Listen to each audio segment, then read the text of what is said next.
Welcome to the Jamaica Basketball Project. My name is Rick Turner, head coach of the Jamaica national basketball team, and I'm so excited today because I'm back doing this, and it's been a couple of weeks at least since I've seen you last, and it's always fun to get on here and kind of catch you guys up on what we're doing, and for those of you that are just getting introduced to who we are. We started doing this right kind of when the pandemic hit, as just kind of a way to cure the boredom as well as introduce us and create some awareness for what we're doing. And what we're trying to do is make history. We're trying to send a Jamaica basketball team to the Olympics for the first time ever. And I think we have the tools to do it. And what we lack is resources. And so this kind of started out as a way to, as I said, create awareness and just let people know what we're doing and who we are and what it's going to take for us to reach our goals. And we've set the Paris 2024 Olympics as a goal. And we think we can get there. But lots of great stuff going on. Nick Richards is in the G League right now.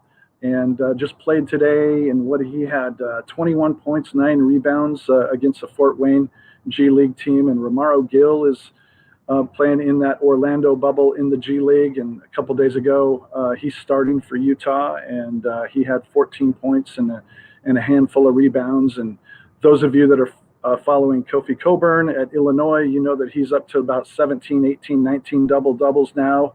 Their team is slated to be a number 1 seed if they can kind of hang on. They're in the top 4 and with a huge win over Michigan.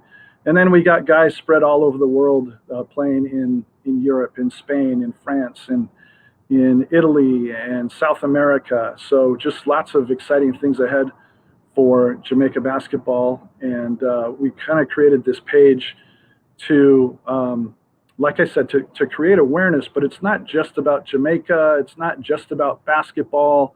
And I think I'm super excited about my guest today, because one of the things that as I've sort of muddled through this experience of creating this YouTube channel, I'm just kind of teaching myself. And I also happen to be a really hack guitar player. And so I sit around in my spare time and scroll through the internet and find YouTube videos of people that teach guitar. And one of the guys I stumbled across is a guy named Ryan Lendt, and he's my guest today.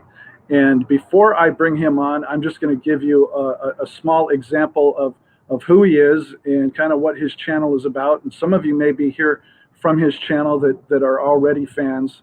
But I'm going to give you a little taste of what Ryan has been doing on his channel. Welcome to Softball Sunday, everybody, and day 2 of 4 days of Santeria. Given it's Softball Sunday, I thought the campfire version would be the perfect choice for today. To 5, and also you noticed I plucked the open G string in there sometimes. I'll try to make a funny face when it happens.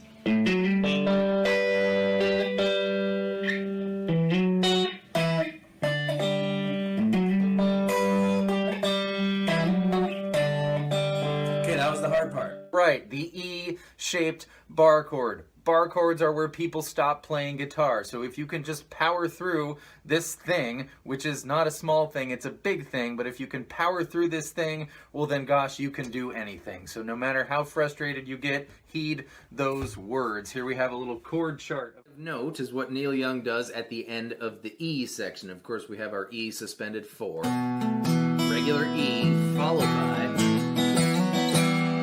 There's 2 ways to do this. I didn't bother to check which one was right. They both get the same basic thing done, and you might prefer one over the other. And who am I to tell you what you should and should not do?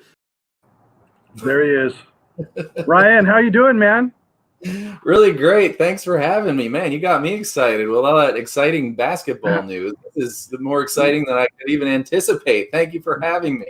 Yeah, of course. It's funny because I've been doing these, like I said, pretty much since almost a year ago. I started this right at the end of March, and I've talked to a lot of people, and And I got to tell you, I'm more excited to talk to you than I have any of those basketball people or anyone else. Call me a geeky guitar guy or what, but it's funny. I don't know whether this is all of a sudden nowadays people become like celebrities on YouTube. Are you, can you, do people recognize you when you're out on the street?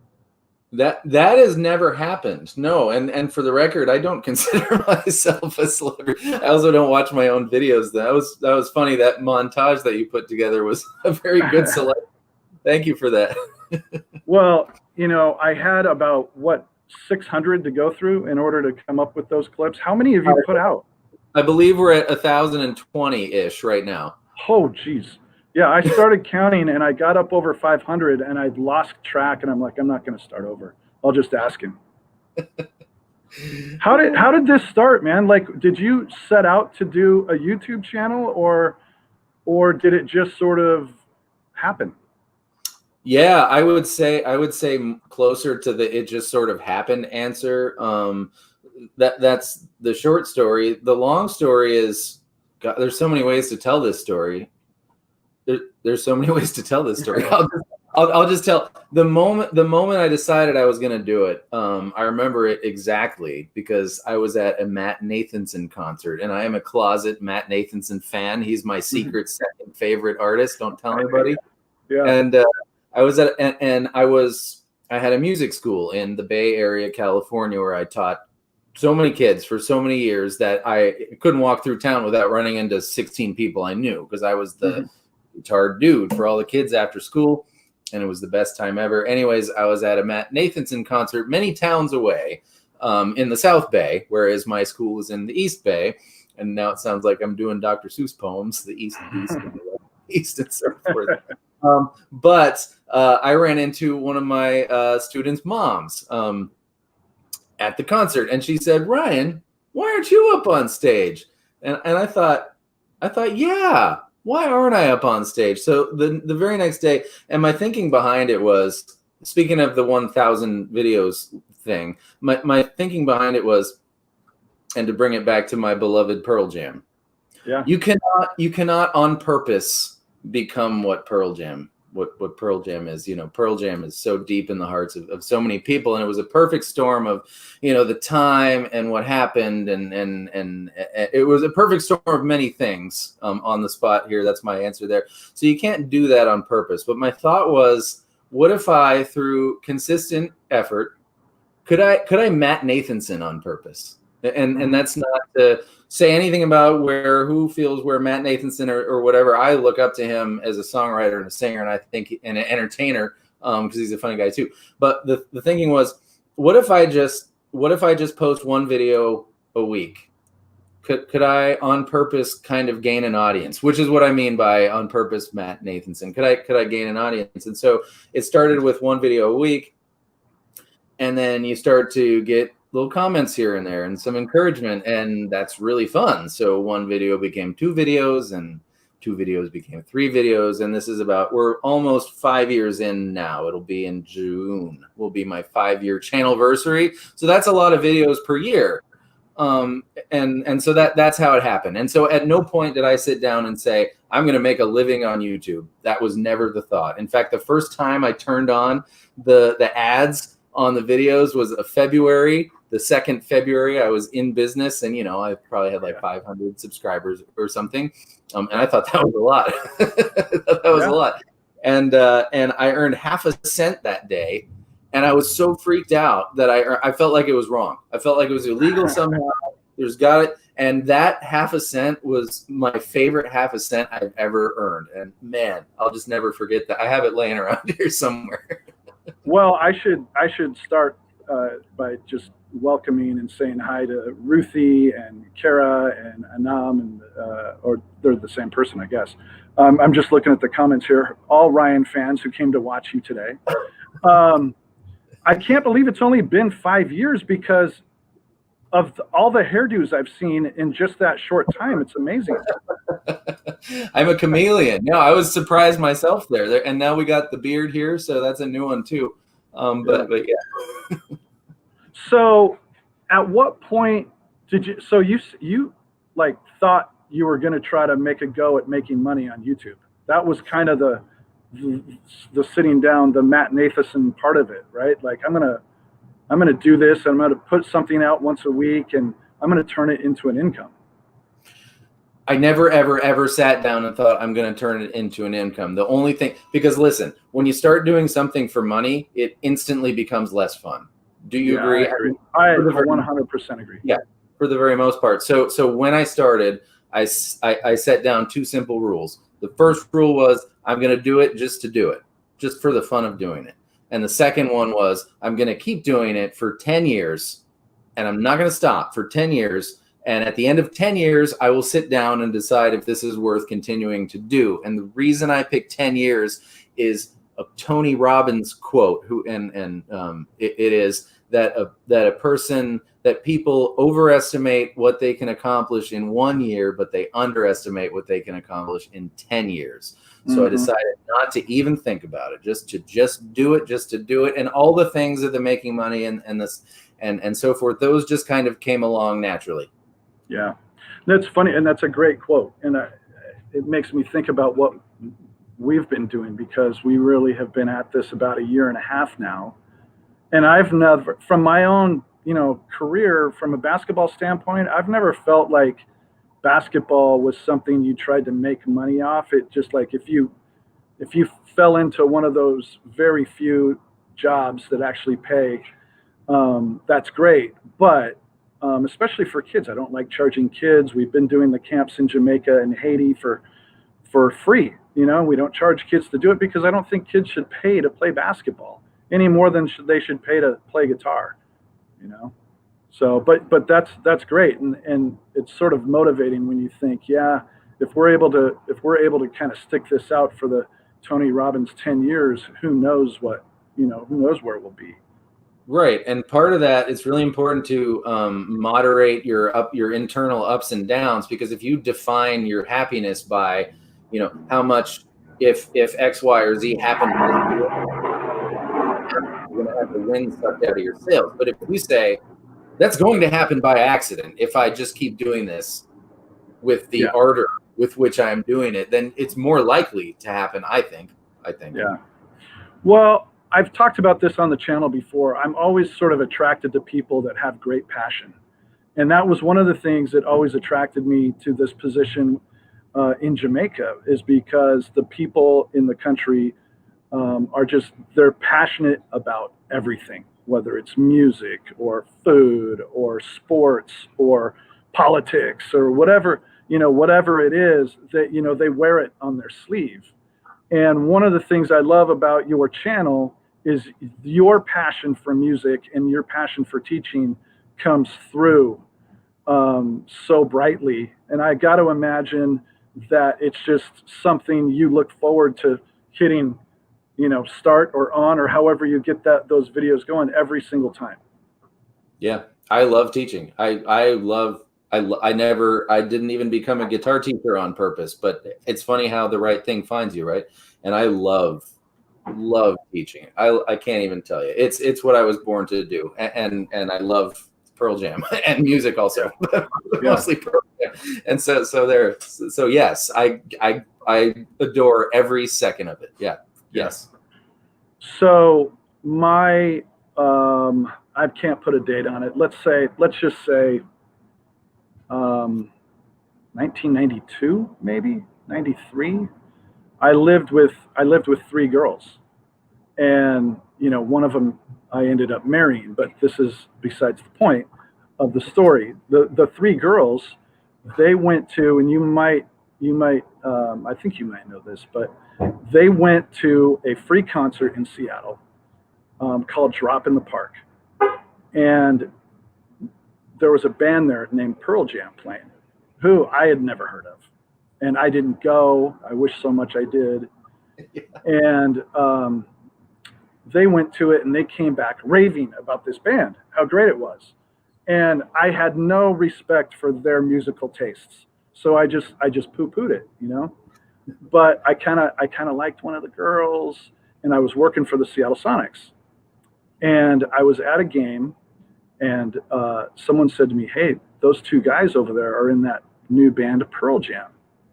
Again, I hadn't heard them. I didn't know anything about them, but I thought it would be funny to go get an autograph and give it to my roommate. And so I walked up to him, introduced myself, and it was Eddie Vedder and Jeff Ament. And they ended up signing their ticket stub. And I ended up taking it home and giving it to her. But that was the start of a bit of a friendship, because those guys were huge Sonic fans, right? And so then I became kind of the go-to tickets guy with Jeff and Eddie and their manager, and they would call me when they wanted to go to games. This was before they could afford the courtside seats and everything. And then I'll wrap up a way too long of a story. I was moving about a year ago and going through my garage, and I found that ticket. I should post it. But so I've got this ticket from the Sonics Houston game 1993 with Eddie Vedder and Jeff Ament's signature or autograph on the back. And so yeah, that's and then my first guitar. So then I quit the Sonics in '97 and got a guitar. And the first song I learned was Elderly Woman. Nice. Right? Good choice. And so basically I haven't got much better since then. So I know the D, the C, and the G, and that's I play every song with those three chords. That's all you need. Yeah. How did you end up becoming a Pearl Jam fan? Yeah, so it was sixth grade, and I had been playing the trumpet. I've got a bugle here, just to prove that I like the trumpet. Here's my bugle. Would you like to hear a bugle? Would you like to hear a bugle song real quick? Yeah, please. I've been practicing it. It's the wake up one.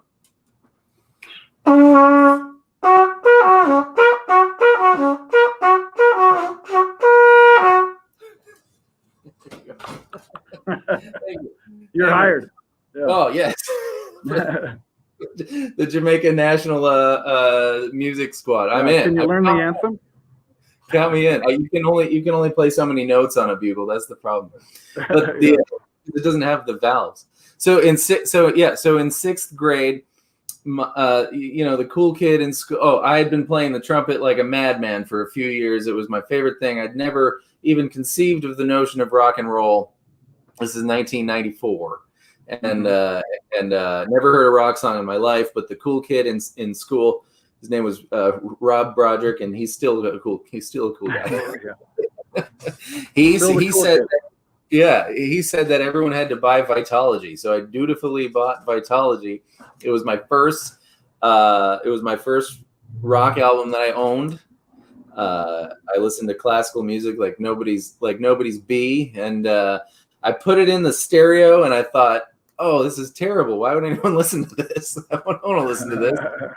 The cool kid in school, said, and so I kept listening to it. And one time when Nothing Man was playing, I found myself singing along, and I thought, I like this song.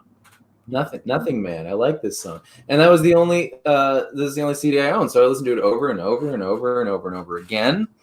And then I went to go get some guitar lessons because all the cool kids were now starting to take guitar lessons in sixth grade. So I got me some guitar lessons, and we would, do a song, and I had to bring the CD because that's, of course, there was no other way to bring the music, right? But I only owned one CD, and after the fourth Vitology song that we did. That song is ridiculous. Tremor Christ. After the fourth Vitology song we did, he told me that I couldn't just be the Pearl Jam king, and then I needed to learn some other people's music. And I was, 12 years old. I was embarrassed, ashamed. I didn't even know. I couldn't even name another band. So I promptly stopped taking guitar lessons. Yeah. And that's how I came to like Pearl Jam. And then I learned how to play the guitar by just pulling up the tabs, correct or incorrect. It doesn't matter what you're learning, right or wrong. Whether you're learning to do something, you're learning to play the guitar, whether it's correct or not. So That's how I learned to play the guitar. I just turned on Pearl Jam songs and with the tab, and I tried to do it. And that's how I spent a long time. Now, I saw one of your videos. You had Stone teach a song. How did that come about? Stone taught us life wasted. That's right. So back a couple of winters ago, in 2018. Yeah. So they did they did the stadium shows, and I saw them in Boston for that one on the first night, anyways. In 2018, and then around Thanksgiving, right before Thanksgiving, the show was at late August. So a couple of months later, I got a text message that said, hey, just out of the blue, just a number I didn't know. It said, hey, Ryan, this is Stone Gossard. Would you like to come to the Chris Cornell tribute show? I've been learning his songs from you. Thank you very much. Oh, that's awesome. How did he end up with your number? I don't know. That's because it's Stone Gossard. When Stone Gossard texts you out of the blue, you don't ask how he ended up with your number. Yeah, how did you get this number? Yeah, no, I did not ask that. I said, this is not Stone Gossard. That's what I said. Yeah. I think he probably just Googled me, and my music school was my cell phone numbers, and it was on Yelp. There's only one place on the internet where my phone number is, and it's on Yelp. Oh, so okay. That's my best guess. Yeah. So when you look back on the very first video you did, yeah, and to where you've come with it now, what stands out as, I mean, were you nervous the first time, or were you really like, yeah, this is okay, I can do this. This is pretty good, or I got to get better? Where were you there? Yeah, so I mean, really comfortable with like teaching and speaking to a person, given that I did nothing but teach music lessons for 10 years before I turned on the camera for the first time. But the instant I turned on the camera, I felt really ridiculous. I thought, like, this is embarrassing. I'm going to put this up and nothing's going to happen. I mean, that thought entered my mind, right? Yeah, I can relate. But I had committed, right? So I pressed through, and it was uncomfortable, and I didn't understand, when you're publishing the video, what I'm looking at. But it's all stuff, that's how you feel anytime you start doing anything. And, so I felt very uncomfortable. I did it in my apartment. There was no good place to do it. My weights are like in the background. It was corduroy. Better not for you. I don't know. One of those. And so but just like anything, the first time I taught a guitar lesson, I was very uncomfortable, and now I just get into that flow where I don't even recognize that I'm speaking to it's my phone. So, speaking to the camera. I'm just doing it. Just like. Your guys don't think about dribbling the basketball. They just dribble the basketball. They don't have to think about that anymore. Yeah. Well, one of the things that I love about, as I scroll through the 1,000+ videos, is that, and I wonder how you decide how to do this. There's some that are really super beginner, basic, and there's some that are really kind of expert level. And do you ever second guess yourself on who your audience is, or do you just do what feels right? Because I think, one of the reasons why I wanted to have you on is because you've, organically built this channel, which, a lot of people are starting to do these days, and I think there's information that you have that can really be helpful for people. But I think one of the things that I think about constantly is, who am I talking to? And this is why, I kind of just went for it with having you on, because you don't have a Jamaica connection. You don't have a basketball connection. Once in a while I'll get, people, I had someone else on, I can't remember right now who it was. And I got some comment from somebody that was like, well, what does this have to do with Jamaica? And I just kind of felt like, if I'm doing something I like on this channel, then the chances are people that are watching are going to like it too. So this is a super long-winded way of getting back to my original question, is how do you decide how deep down you dig, or how kind of basic you keep it? Yeah. So that, just like you said, you don't know who you're speaking to. For instance, I get about 10,000 views a day, and I get about 20 comments a day. So there's 9,980 people watching, and I don't know who. I don't know who they are. So you can't for 1 second worry about who you're talking to, and it's a shot in the dark, right? So to answer your question, I just do whatever I feel like that day, because it doesn't matter what I do. Someone is going to be interested in what I do to varying degrees. and sometimes I want to put out a video that a lot of people are going to like, and sometimes I take joy out of putting a video that almost no one's going to care about, but the people that care about it are going to really care about it. And it's not about, how sick are we of like, you won't believe what happened, and then nothing really happens in the video, but they just said that, like, just put out whatever it is. Yeah. If you're following your inner whimsy, it's going to be a more interesting video because you're going to be more interested. As you said, you like how passionate I am about it. If I was doing stuff I didn't like, I wouldn't be. There's a gazillion guys putting guitar lessons up, right? And I'm just one, and I'm not even a big one as far as it goes. But there's time yet, and that's not the point. The point is, I don't sit there and go, okay, I got to be really passionate about this one. When I am, and if I choose the subject matter that makes me passionate, then it's just going to happen, and it's going to be a more enjoyable experience for everyone, even if you have no idea who's on the other end. And don't listen to that one person who left one comment. You've got, however many people who didn't leave a comment, and also who cares? It's your party, it's your show. You do whatever you want. It's like if you don't like a TV show, you don't write NBC and be like, man, that show really sucked. But we have this comment thing, right? Where anyone, and what kind of person is the kind of person who's going to leave a negative comment? We don't care about them anyways. So there you go. Well, let me ask you about just logistics of having a YouTube channel. Okay. You've got almost 60,000 subscribers, right? Uh-huh. And I suppose are there plateaus of income? And I'm not trying to ask you how much you make off your channel, but what do people make with the subscribers? Because isn't 500 one plateau or 1,000 a plateau, and then you kind of move from there? There are no plateaus. You just make between $3,000 and $5,000 per million views, depending on kind of the season. Okay. And that's it. Yeah. Okay. Because I know that it's a smaller number, obviously, to monetize your channel, and I think it's 500 subscribers or something like that. Then at that point, it's 1,000 and X amount of hours viewed per year. Yeah. Last time. So, do you ever come across like copyright infringement stuff?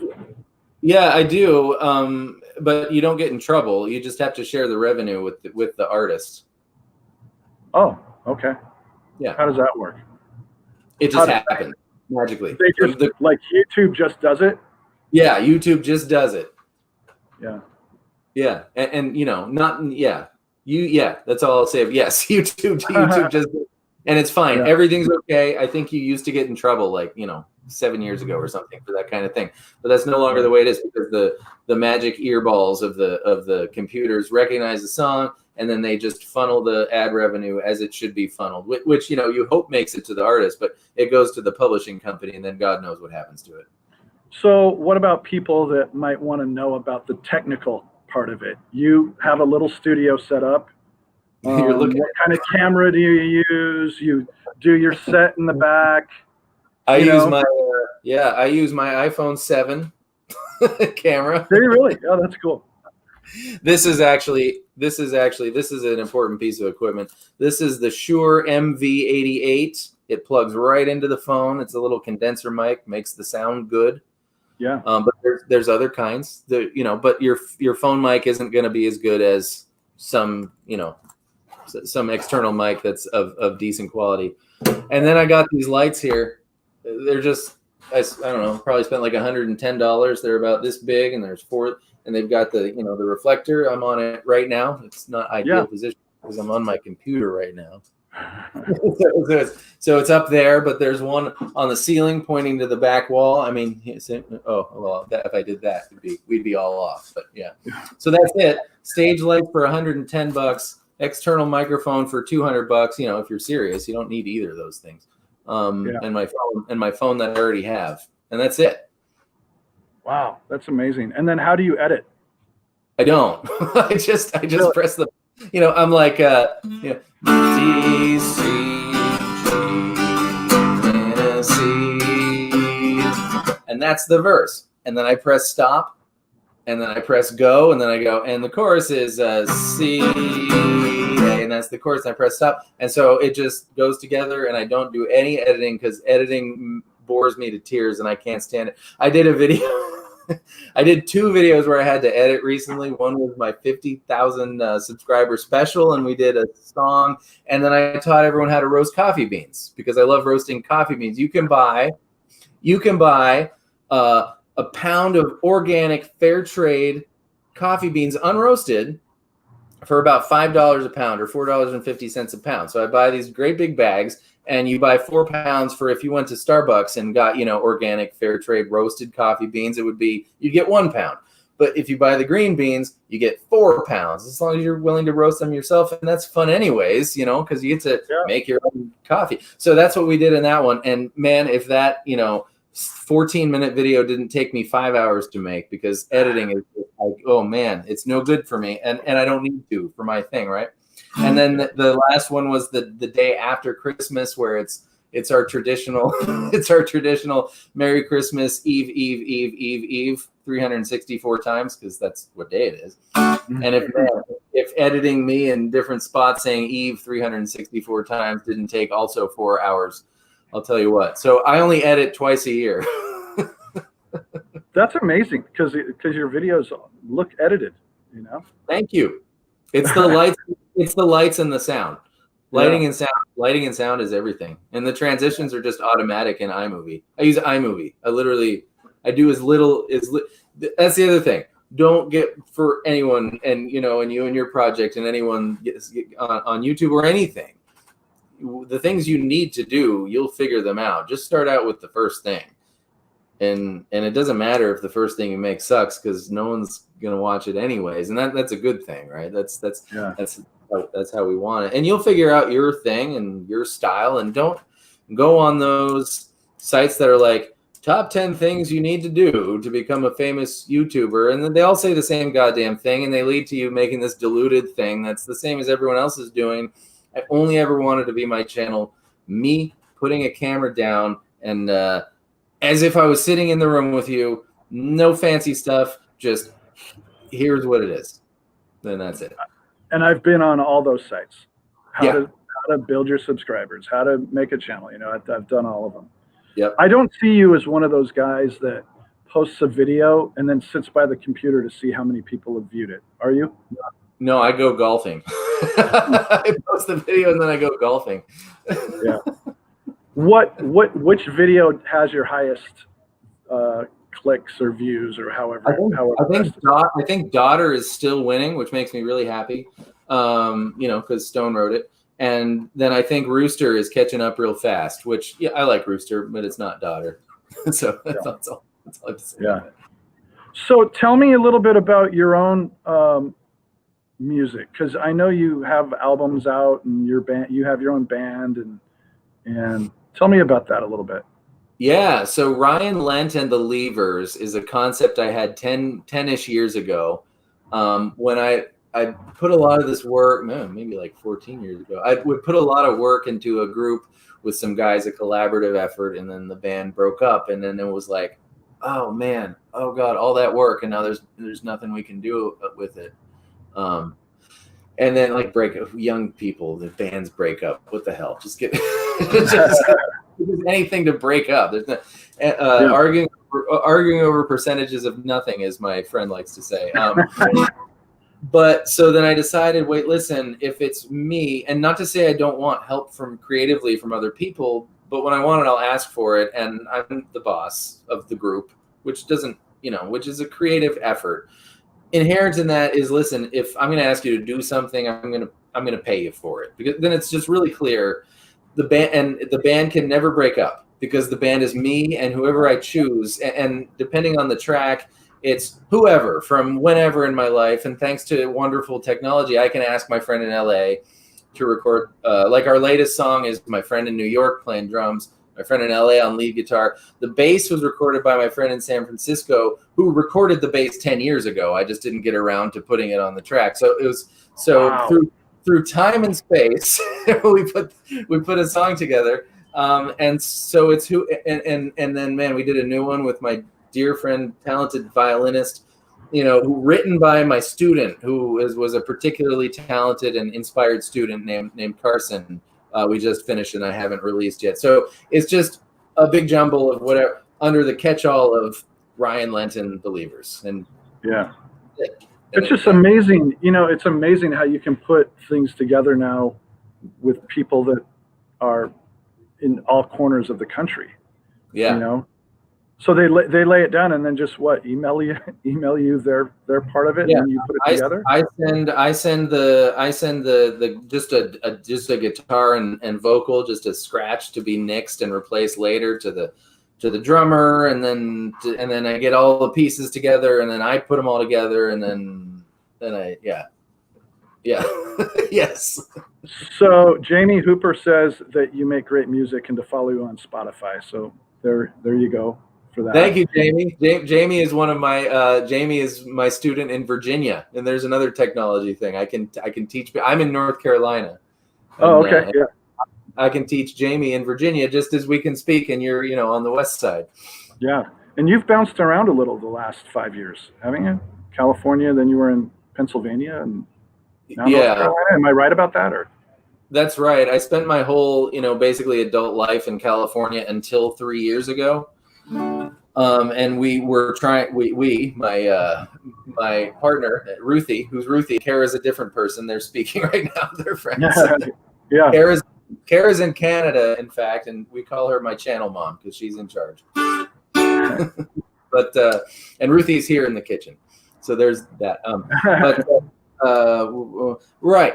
I spent my whole adult life in California, and we wanted to make it to North Carolina, but we had to. Spending 2 years in Pennsylvania was a necessary step in that process. So, yeah, a little bit, I guess.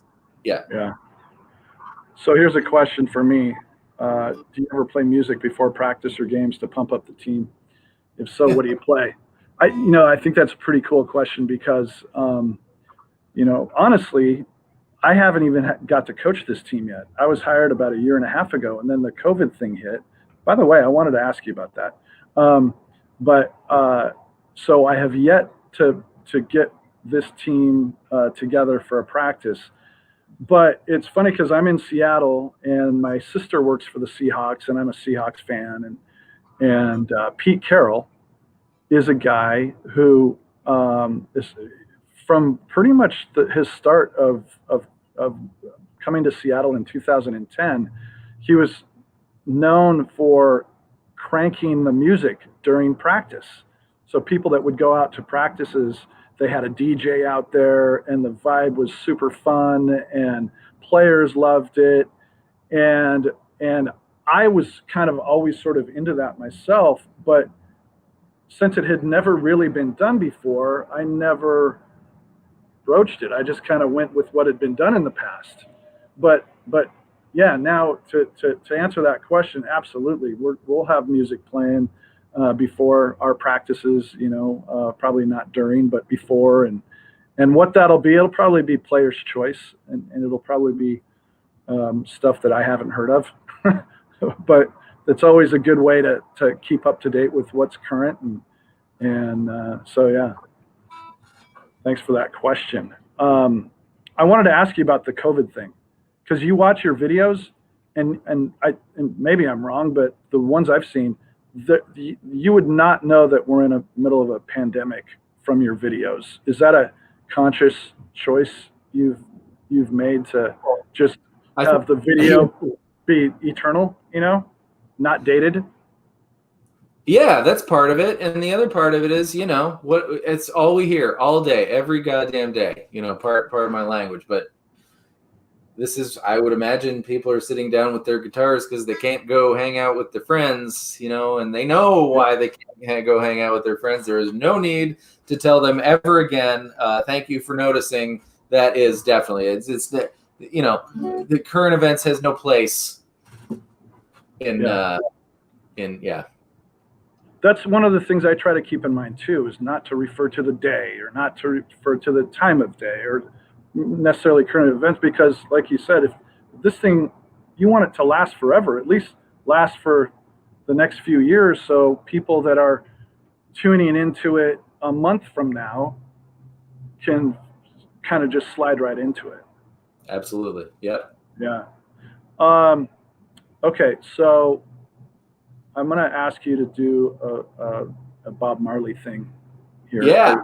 I gave you warning to that, but I want to ask you one other thing that I didn't really give you warning on, and that was writing songs.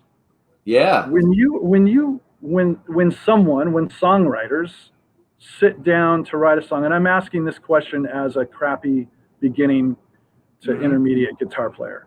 Sure. How do you do it? Do you have something in mind, or are you just sitting there strumming along and this sounds good with this, and now, like, tell me how your process of writing a song, if it's an easy answer. Yeah, I mean, I could answer this a million different ways. I'll just pick 1.5 ways to answer it. When you write a song, before you play anything, the possibilities are endless, because there's anything could happen. There's 12 notes. There's 4 beats in a measure. You could play any of 12 notes in each of those 4 beats, And then chords are combination of notes. So you could play any combination of 3, 4, or 5 notes in each of the. It's endless. There are as many songs to write as there are chess games to play, which is infinity, as I understand it. I've heard people say that. It doesn't make any sense to me. It seems like there are finite chess games, but I hear that it's not the case. They are infinite. Before you play a note, there's infinite possibilities. And this is not just woo-woo, artsy-fartsy. That's just math. There are infinite possibilities before you. As soon as you play a note, you have now nailed down the first thing. That is the first thing, right? And then what happens is, when you write a song, you are picking, whether you know it or not, and you can see this in Eddie Vedder's writing with the bands that he likes, whether he knows it or not, because obviously I study his writing a lot. And that's and I'm most familiar with, I'll just stop there, with the bands he likes compared to, I don't know that I say, man, that thing that Stone did is a lot like Led Zeppelin, because I'm not super duper familiar with Led Zeppelin, so I can't geek out. Once you nail down the first thing, what you do, whether you realize it or not, is you go through, well, you don't realize it, but you compare all the next possibilities to things that you've heard before, like, don't like, from other songs that you've heard, because nothing is created from a vacuum. Nobody makes a song out of nothing. Oftentimes what will happen is you'll catch some little thing in a song, some little thing that nobody else would even notice in a song, some part that's not even important, and you'll just like it for some reason. And you'll make that little thing in some different way, in a different key, on a different rhythm, in a different order, in some different way. You'll make that some part of your song. And once, so that's another way to nail down the thing, just like deciding on the first note. And then once you've done that, you have a decision to make. You say, okay, well, here's the first chord. Here's an option. Did I like that? I'll try something else, Yeah, I like that. Okay, that's my second chord. And then you at some point you start singing something, and you're playing a chord. You can only sing so many notes. La, la, la, la. I just did that. This is we could write this song right now, me and you. Yeah. Like, we could totally put words to that, and that could be a great little folky, on Into the Wild or something song. Right. And that's all I did. I just picked a chord, picked a second one, and sang whatever came to mind, because everyone can sing. Whether you can sing well or not, that doesn't matter. That's not the point. Everyone can sing. And that's how you write a song. Yeah. So what about then, Needle and the Damage Done? I saw your video on that. It's one of my favorite songs, Neil Young songs, whatever. Favorite songs generally. All the little noodly doodly parts, as you call them, on between the chords, like, how does that happen? Obviously it's Neil Young and he's a master guitar player, but is that kind of just rhythm, or is that trying to fill in between chord changes? I don't know if you're understanding what I'm getting at, but how does someone do that? Yeah, that's trying to fill in between chord changes. A simple example would be, I don't know enough about Neil Young to know if he knows his scales and his keys and so forth. You don't have to know your scales and your keys to be able to come up with these things. You just have to have the patience to sit down and say, does this sound good? But if you know your scales and your keys, then it's a little quicker of a process. It doesn't matter. So I know we could either go from our example. We could either go, and then we're playing Last Kiss there if we do that, But what if we did the first fret instead of the second fret, and then that would be a little different. And that was really weird. We might capitalize on that weirdness, or we could do it anywhere at all. And that was just me doing my scale. Like that, there was no intention behind that. I just know that scale.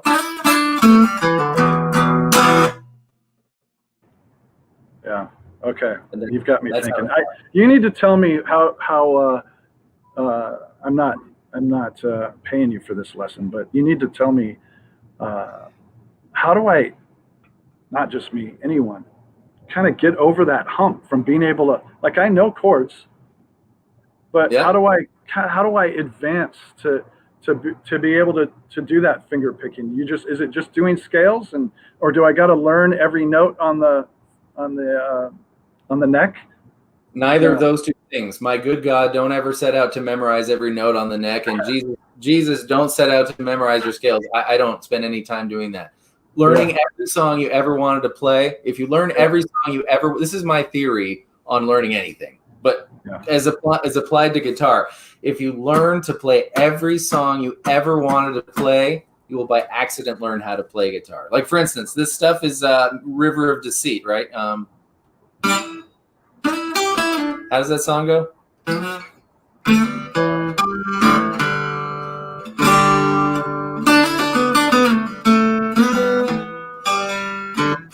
Right? That's River of Deceit. So that's where this thing I just did came from. I did it in a different way and in a different arrangement.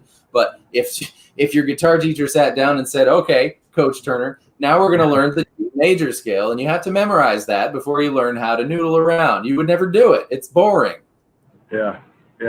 Well, as I said, I wanted to have you on here to talk about your YouTube channel for one, just kind of geek out on my own fandom of your channel for two.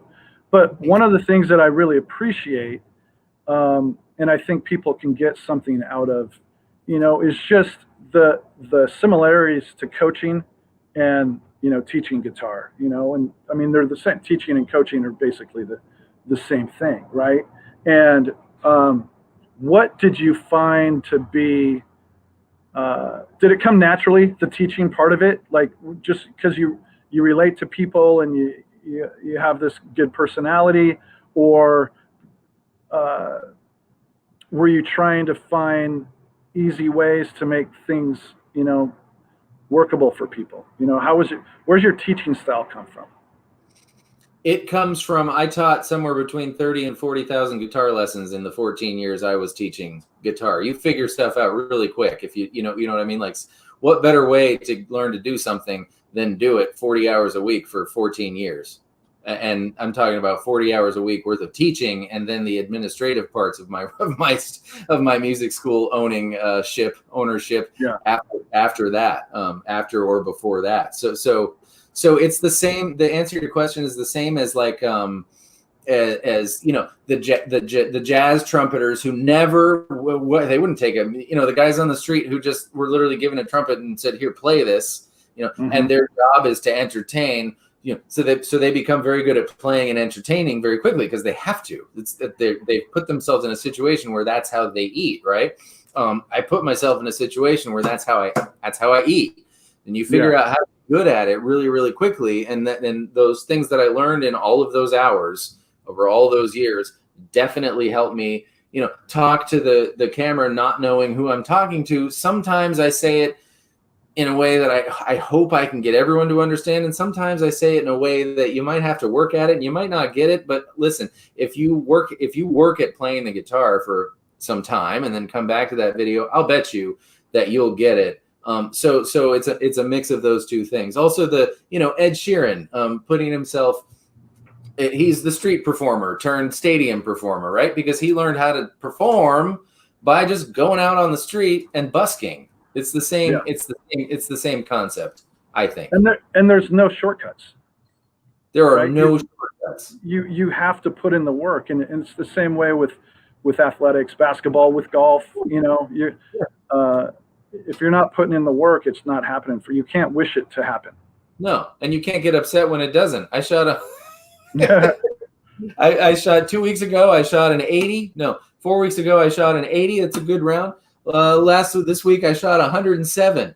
Why did I shoot 107? Because I didn't practice in between. Am I allowed to be upset about that? No, I was out there having a nice time. So there's I enjoy your level of whatever it is. The point of doing whatever it is you're doing is to enjoy it, not to get pissed off that you're not better, right? Yeah. Well, I had an 84 today, and that's pretty good for me. Oh, it's really good. I'll take it. So, if we're ever in the same county, let's play. Yeah, I'd love to do that. We should play down in Jamaica sometime. I'm there. Count me in. Yeah. So back when I was a kid, my dad made me take piano lessons. And the reason he made me take piano lessons, such a dad thing right here, he goes, you're going to thank me someday, son, because you're going to be at a party and there's going to be a piano there, and you're going to be able to sit down and you're going to be the life of the party, and everyone's going to be so happy to hear you play piano. So, and I went to piano lessons and cried every day going, and finally my mom said I didn't have to go anymore. I never learned to play piano. And so, I never got to experience my dad's promise of being the life of the party. So I started playing guitar, not to be the life of the party, but I thought, well, it might be kind of fun to be able to sit around a campfire. You do so many campfire editions of your music. And I'm gonna play a quick video right now that is just, I think it's if it's not many beginning guitar players' fears, it's at least mine. I'm gonna show you this real quick. Okay.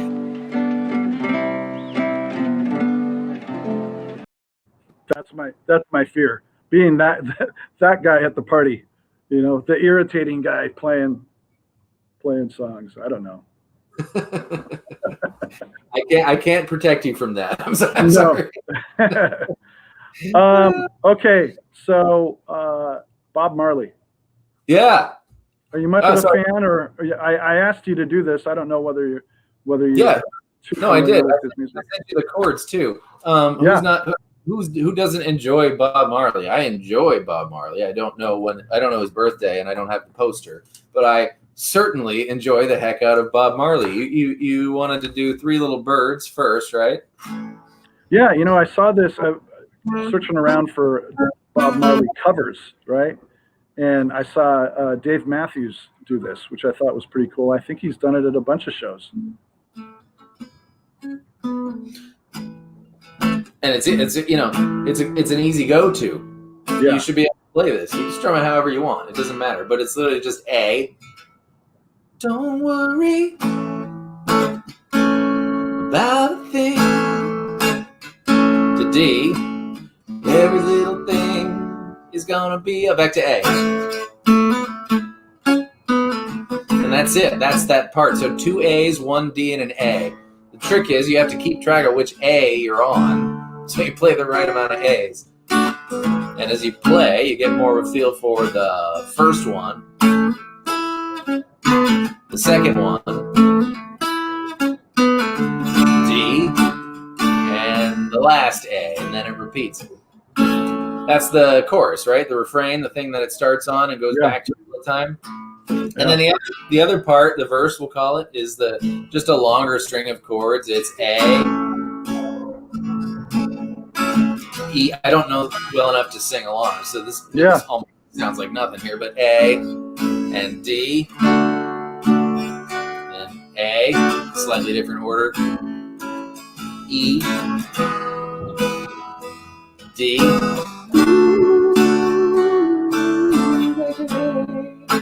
And that's the whole song.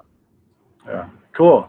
3 chords and the truth, right, Bono? 3 chords and the truth. Now your lively one I worked out. that one's a weird one. Yeah, I didn't know how this would translate to. So my favorite Bob Marley song is "Lively Up Yourself," right? And so when I asked Ryan to come on, I mentioned, well, maybe you could do a Bob Marley lesson just to kind of keep with the Jamaica theme, and I brought up "Lively Up Yourself," but I don't know how it really translates just to a solo acoustic. Yeah, I mean, I'll show you, and this needs some thought, and I actually need to refresh if you don't mind me, I'm just gonna play like a second and a half of it.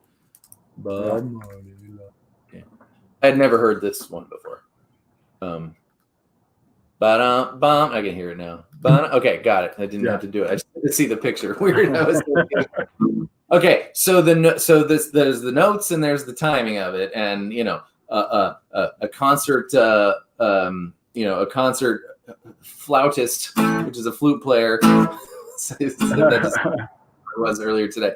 A concert flautist would poo-poo my communicating the way I communicate this. But we've got A, C, and D. That's the beginning. And mind you, little things like the D isn't a D major with the E, and it's not a D minor either. It's neither. So we're just going to leave the baby E string out of it. And we got A, C, D.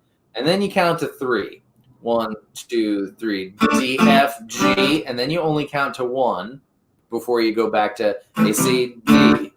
And then you count to 6 before you start again. So putting it all together is 1, 2, 3, A, C, D, 1, 2, 3, D, F, G, 1, A, C, D, 1, 2, 3, 4, 5, 6, A, C, D, 1, 2, 3, D, F, G, 1, A, C, D, 1. So that's, how you got to think of it until you can feel that one out. I'm never going to be able to feel that one out. That's crazy. That's the intro with the horns, right? So I don't know. What do you think? How does that translate for you? No, it's cool. It's a great song, but it's Bob Marley too. He just has such a unique style and a unique voice, and he's the legend, Yeah. So no, it's cool. I'll go back. I strategically am somewhere where I don't have my guitar, so I wasn't going to be put on the spot to play in front of people. But I'm definitely going to kind of mess around with that, because who knows? I'll be around a campfire in Jamaica sometime, and I'll play my Bob Marley and hope that someone in a toga doesn't show up and smash my guitar over my head. I think, it doesn't sound like the way you characterized the Jamaican, the great Jamaican people earlier. It doesn't sound like that's going to happen. It sounds like they're going to be fairly passionate about the fact that music is being made. It would be some ugly American that would do it to me, probably. Okay, yeah. Any significance to the Kermits in the background? Yeah, the Kermits is an inside joke with myself. I had a particularly lovely day at an amusement park when I was, in senior in high school with my best friend, Bill. And we won a lot of Kermits that day, throwing something at something. We won, the big black garbage bags, the huge ones where you throw your construction junk in. We won that many Kermits. and so the Kermits is just, it just means happy times to me. And times are happy now. But there's Kermit, so perfect. Yeah. Well, thanks for doing this, man. I appreciate it. I've kept you longer than I wanted. Not that I wanted to, because I could have talked to you all night, but longer than I wanted you to have to sit here on the line and talk. And I appreciate it. And I just want you to know how much I just enjoy sitting down with Ryan Lendt and his videos, and how often you've been in my family room on my iPhone as I just hammer through some mostly it's Pearl Jam songs for me that you do, and I can't tell you how much I appreciate you doing this, but just appreciate you in general. And hopefully we do get to hook up someday, and we'll play golf and hash it out, and I'll have a couple of drinks around a fire. You can play and I'll sing. That sounds perfect. Thank you for all that kindness, and it's really nice to speaking of you don't know who's on the other end. It's nice to know one face anyways on the other end. So thank you for Yeah. that. And thank you for having me. And Yeah. and next time I can do something for you, please don't be shy. Thanks, buddy. We'll talk soon. See ya. Thank you. Awesome. Bye. All right. Later. Yeah. All right. That's Ryan Lendt. And as my typical YouTube video goes, my light is running out. And so I've got to get this figured out. But want to thank him for doing that. Have enjoyed his work for a long time, and check it out. He's subscribed to his YouTube channel. It's very simple. Ryan Lendt, Lendt, and check out his videos. Give us subscribe, and his original music as well on Spotify. And just appreciate him jumping on for the hour and talking music and talking about YouTube and all that great stuff. So that's awesome. Want to thank you for watching, and want to remind you about what we're doing and what we're trying to do through creating awareness of this project is truthfully raise money to make this team go. We need about $80,000 per year to field the national team, but we also want to grow the sport, and we have some really great ideas for youth basketball in the country that are going to create opportunities for kids. And so many of you that have participated in athletics yourself know the benefits that can be gained from organized athletics and all the things that it teaches. And we want to grow the sport of basketball in Jamaica. So not only is it feeding the national program, but it's also creating opportunities for kids. And there's so many different ways that you can do it. You can jump on our website at jamaicabasketball.org, make a donation there. We're also have a PayPal. What is that called? Where did I put that? That is paypal.me/Jamaica Basketball. Venmo is at Jamaica-basketball. And we're sort of looking for various levels of donations. So we're looking for 10,000 people that can donate just $20.24. We're hoping that 1,000 people can jump on and donate $2.40, or just 100 people that can donate $2,024, all in the theme of Paris 2024. So, yeah, you can reach out to me personally also to either rick@basketball.org and or through Instagram or Facebook, and just can't do it without your help. And I think if we get this thing, if we get together, it can happen. So appreciate it. Again, thanks to Ryan, and we'll see you next time on the Jamaica Basketball Project.